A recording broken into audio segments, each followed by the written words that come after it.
Biddly, biddly, biddly, bo. Yes, yeah. Here we go. Ain't nobody down around here. You know what time it is. Get that badger in and on and over here. We had to move back to get his greatness in. If I look a bit flustered and hot, it's because I am in every single sense. But I've been training with the boyos for the game next Sunday for the Leeds Content Creator Cup. Shout out to Jacob and his dad for coming down to watch. That was cool. We've got Jacob on ball, a little bit baller, so he is. The game's next Sunday. Kickoff's at 1. I'll put a link in the description below. Like if anybody wants to join, we'll be hanging about afterwards, having a few panda pops or whatever, depending on your age. You know, come one, come all for me. You know, I don't mind either which way. If you on shandies, if you on, you know, well, stop. But yeah, good session. Some good moments. Got some clips of Joe that I think the world need to see. Lockie on fire, Joe trying to annihilate him. But yeah, it was a good session. Big Matty up top, nice touch. Got a bit about him, Oscar, ferocious, all around, all over me. Dan the man, the manager, been mint. Yeah, so I'm looking forward to that. But I'm just, as I say, just got to get stuck into my fitness because I am concerned that I'll be blowing a gasket after about 10 minutes when Ed goes, when you have bum rush and you're flying into a couple of tackles and you think, oh boy, I ain't got alt left. But let's talk a little bit of Leeds United also. I'm just dropping in really because obviously everybody's in absolute panic mode about the fact that there's no signings coming in and Sunderland and Burnley are the best teams in the world. Apparently Real Betis have they've been after Joseph for quite some time, haven't they? Apparently there was a bid rejected last year or in the winter of last year, and then they made a second bid, I think about 8 million or something, and they've apparently had a £10 million bid rejected. Now, I don't mind Leeds holding out, really. I think Joseph will be one of the players that moves on, which I know sort of irritates everybody, but you can't really have it both ways, you know, where we're saying that we won't be bullied in the transfer market and going for big bucks. And then just letting players go like willy-nilly. At the moment, you know, until we start bringing more strikers in or wingers or, you know, I know Joseph's not a winger, but, you know, the reason why I mention that is because there's some Ramazani talk as well. I don't want to be losing players before we've even got anybody in the door. I know we've got the Metcher in. My man Bamford will be leading the line, I've no doubt. And then obviously Perizzi, who I do think deserves his chance. But you do want strength in depth, don't you? Obviously, it's 100% PSR, and so it frees up, I think, up over 40 million. I think it frees up if you can release Joseph from the books. Seem to be best mates with Real Betis, don't we? You know, Joseph, Junior Firpo. It's interesting, really, because like I do think clubs have relationships with certain sides. You know, like be it through the owners or managers that are, you know, like Tottenham, we seem to get a lot of players from to and fro.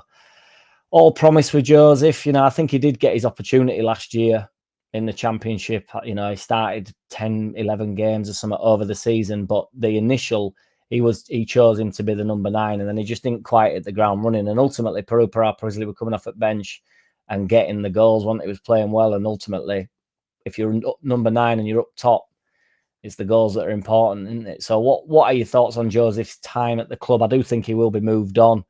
There's talks that he won't be making it over to Sweden anyway, because obviously he's been on the 21s, but they were expected to be out without Nonto, without Joseph, and without Aronson.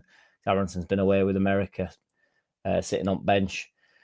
Darlow in net for the first, you know, because we currently don't have a goalkeeper of new note. So will it be Darlow in net? It's honestly going to be interesting to see what he does with this. And I don't think it's written in stone that Darlow starts that game against Man United at weekend. I actually don't.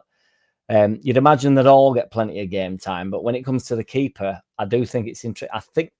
I'm like to and froing even now as I speak. I'm thinking like, it should be Darlow, but will it be Darlow?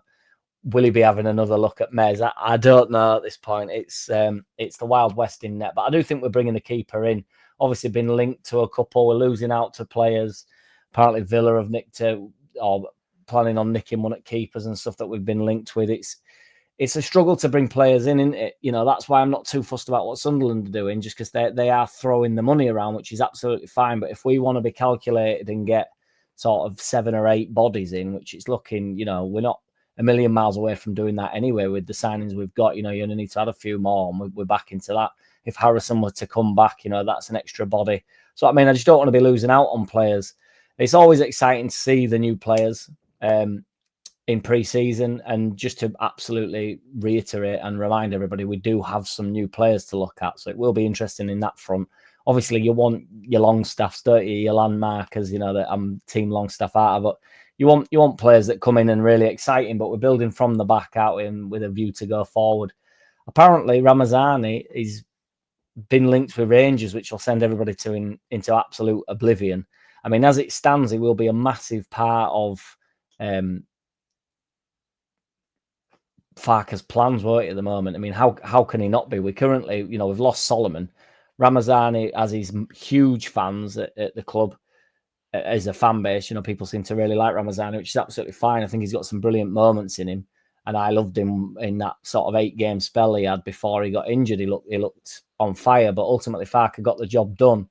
It's a step up for everybody, isn't it? I know everybody's saying that we are a championship side going into the Premier League, but we did get 100 points. We did beat most teams, won most games, so it is a championship squad, but you're not quite within the championship, are you? So I think we need to be a little bit kinder to your Ampadu's and your Tanakas and stuff, who I do think will be able to make the step up. Be interested to see what formation he goes with, because obviously we are slightly light when we don't have non-turn Aronson. I know nobody likes to hear that, but with currently who goes in the 10? Does he put Joseph in? Does he put Bamford up top with Peru in at 10? Does he try and Metcher out? I think he'll move stuff around. Ramazani's going to be playing. Obviously, James. It'll just be interesting to see what he does going forward. Does he play Gruev, Ampadu, and Tanaka across the as a 3? Maybe push Tanaka further forward. It's sort of into the 10 role, or as like a leading 8. And have Ampadu and Gruev sitting.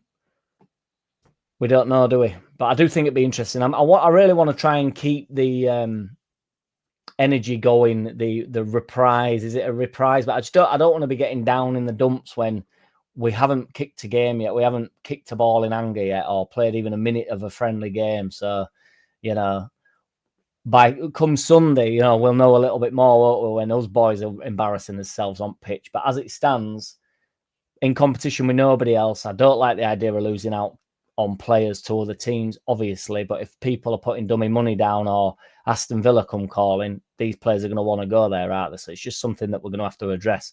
We're also in the field, aren't we, of these players. We could just go and get... That's why I wasn't over enamoured with Gus Hamer, which I think, it would be a bit of a panic buy again at this point. I'm getting back towards my initial feelings of Gus Hamer.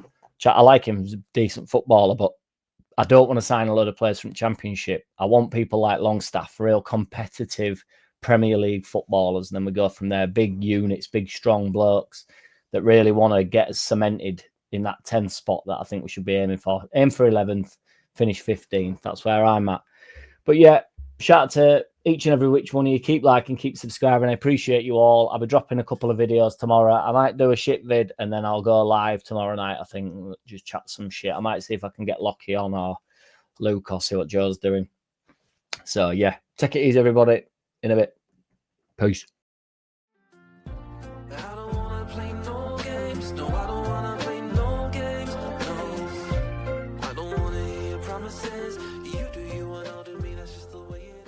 Boom.